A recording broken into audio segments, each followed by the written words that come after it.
Hello and welcome to Intimate Lens. This is Dr. Katz. Today we will be discussing dyspareunia, or painful sex as it's also known. Let's check it out. A very common problem.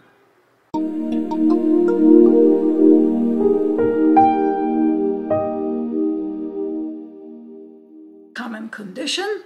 Painful intercourse, or dyspareunia, affects women of all ages at different phases of their lives, and dyspareunia has many reasons, therefore it spans the lifetime of women. Overall, dyspareunia could happen upon initial insertion of the penis, it could happen during thrusting, as we said, and it could be felt deep all the way against the cervix or the uterus, which is the deep end of the female vagina. First, let's just clarify that the female vagina is built to have the penis tap against the cervix and the uterus, so it's an all right thing. But sometimes that becomes a problem. You could feel it as a deep cramping like against your uterus, just like when you have your period, when the uterus is cramping. It could feel like it's jamming against the end, as in the end of the vagina. It feels like it's choking you in there, as some women describe it. You could feel some associated burning, urinary burning, because of the rubbing against the urethra that runs the roof of the vagina along it.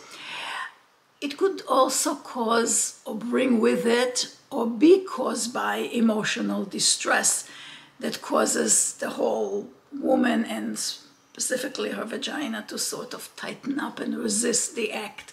So in other words, it sounds like the penis is not a very good thing in the vagina.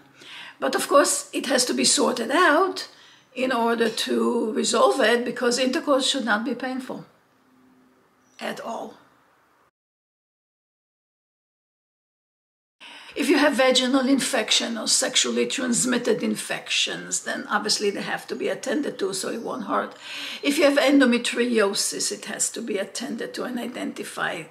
Interstitial cystitis, scarring from past pelvic or intestinal surgeries, cancer treatment, radiations, they could cause physical disruptions over there, and that has to be addressed the proper way to allow for painless intercourse.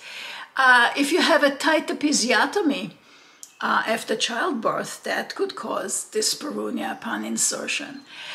Sometimes physical incompatibility, the vagina is a tad shorter, the penis is a tad longer, or some other alignments on the inside, so that needs to be addressed as possible. That sometimes does not have a solution, but usually there are solutions to that too. Vaginal dryness, for whatever the reason, may be hormonal, medication, menopause, cancer treatment, anxiety, whatever the reason for that, that needs to be properly addressed to allow for painless intercourse.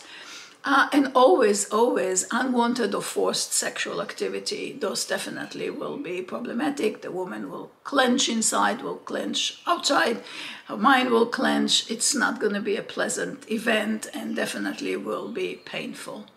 So these are just examples, but the bottom line is identify the true cause of dyspareunia, address it, and then things should be good to go. If it's never being addressed, dyspareunia will last forever. If it is being addressed, dyspareunia could be resolved. Hoping you learned quite a bit today. Let us know if you have any questions. Please share, please like, please subscribe to our channel, and see you next time.